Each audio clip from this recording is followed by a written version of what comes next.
going on, people? Welcome to Rolling with Chase, with me, Chase, back with another episode of Road to Black Belt. And today I'm here with Matt Frampton, good long-time friend from back in the day, former teammate. How's it going, brother? You good? Yeah, really good, mate. Yeah. Oh, nice. Will you start off a bit of an introduction about yourself? Yeah, sure. Matt Frampton, and I am the head jiu-jitsu coach at Supreme Fitness Centre in Upton. Nice. Oh, we'll start off. So how did you get into jiu-jitsu? I used to be a almost sort of professional amateur hammer thrower for athletics, obviously. Yeah. Did a bit of powerlifting, and Nice. I was a big fan of WWE wrestling. I think we all were, to be fair. Yeah. And massive fan of Brock Lesnar. Yeah. You see where this is going.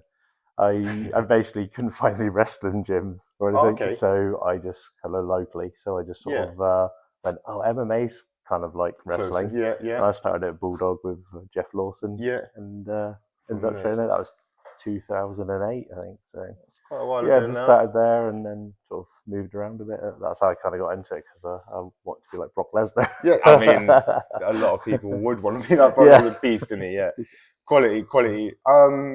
So gi or no gi, what do you prefer? Is there a preference? I think I find gi more interesting. Yeah. It's we've been chatting about this in the gym lately, actually. Really, yeah. We all have kind of agreed that gi flows better into no gi than no gi flows into gi.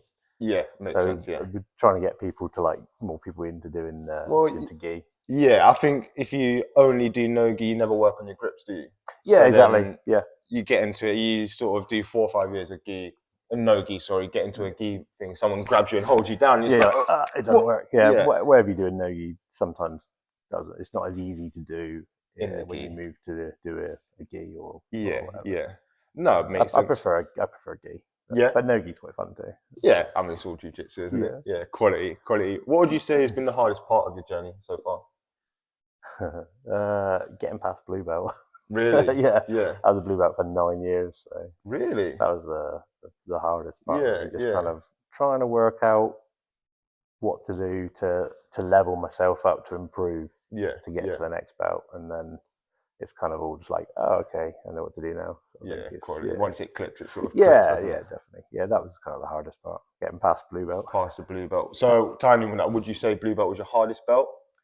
Yeah, definitely. Yeah. I think it was just the hardest belt. It's like being a bigger guy, like walk around at 120 kilos. Maybe a bit more, depending on what I've eaten. But it's trying to learn all the bits and pieces like that small people can do. But trying to work out how to do that as a bigger guy with carrying around the extra weight and try and change things so you can sort of like do them, like little tweaks and bits and pieces.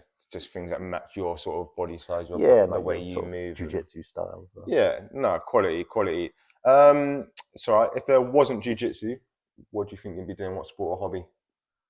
Ooh, probably still be doing powerlifting, like injury sort of like allowing. Yeah. But I enjoyed doing powerlifting.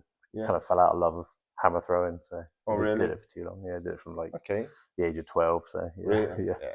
Did you just start out of school doing that? Did you? Yeah, just around that time. Yeah, nice. All right, what would you say is your most treasured moments connected with jiu-jitsu? Probably a competition I went to as a blue belt. I went to the Bristol Open. I didn't tell anybody from the team I was going. Yeah. I just turned up, and it was on the night of a fight show as well. So I just sort of I went there and I won basically. And I put it on the group chat or whatever it was on social media, and was like, our first gold medal of the day for the gym.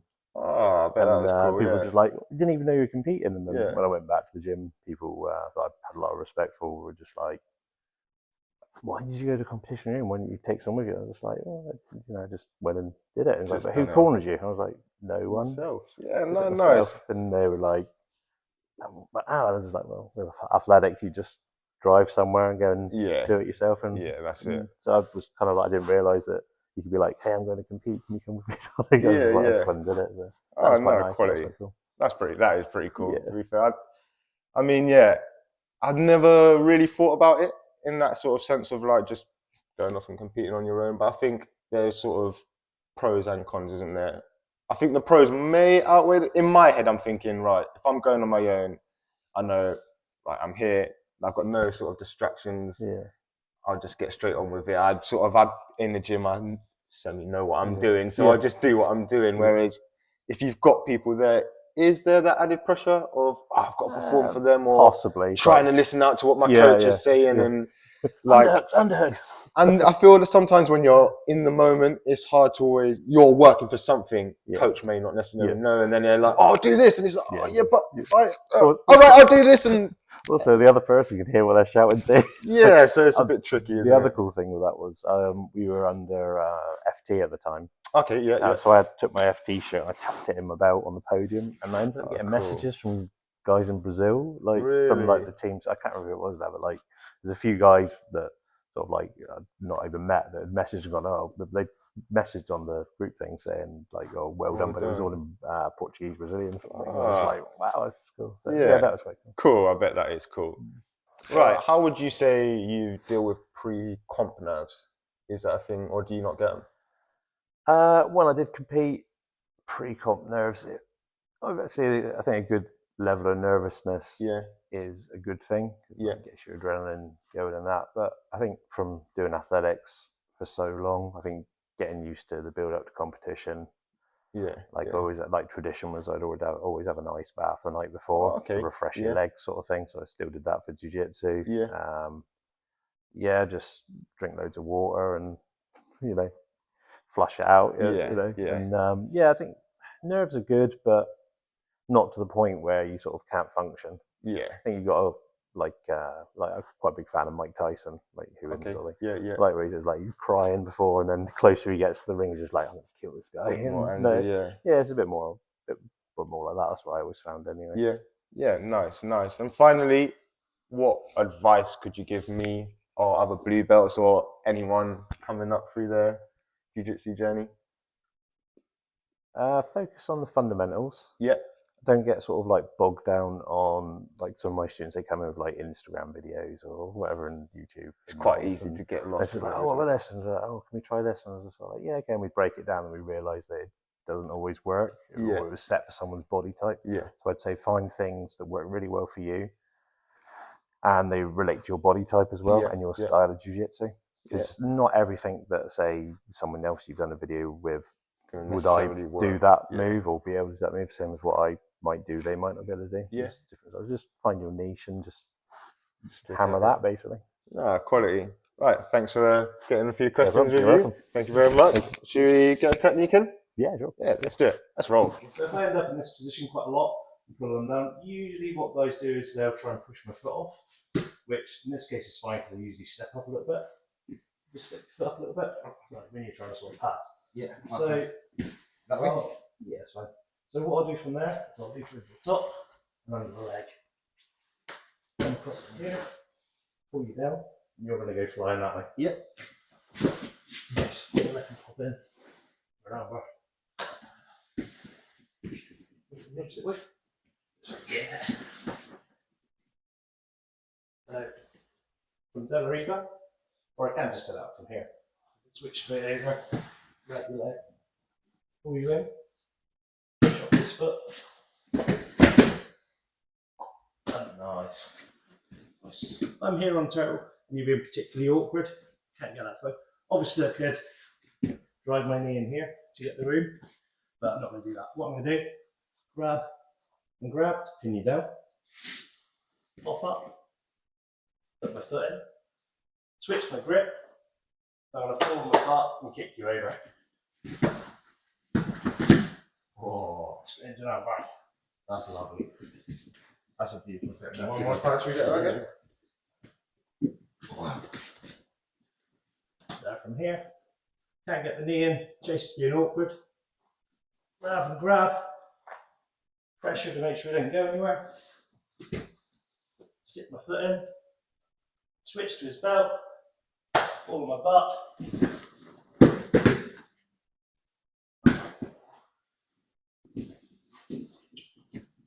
Oh, two good armbar setups there from Matt. Definitely got to try to use them in the future. Right, there you have it, people. This is the last part of the show. We've done some questions, we've gone over some technique. Now it's time to roll. See how long I can survive against Matt. You ready for this? Yeah. Let's go. Let's do it. Yes.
You big gym.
Oh.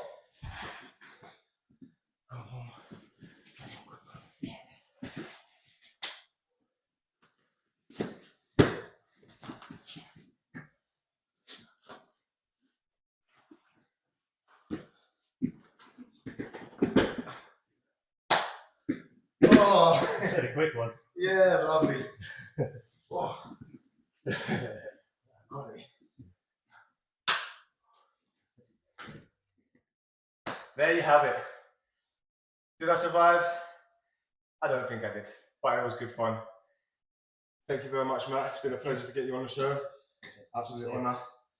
If you like that episode, like, subscribe, comment, share, all of that good stuff. And I'll see you on the next one. Us.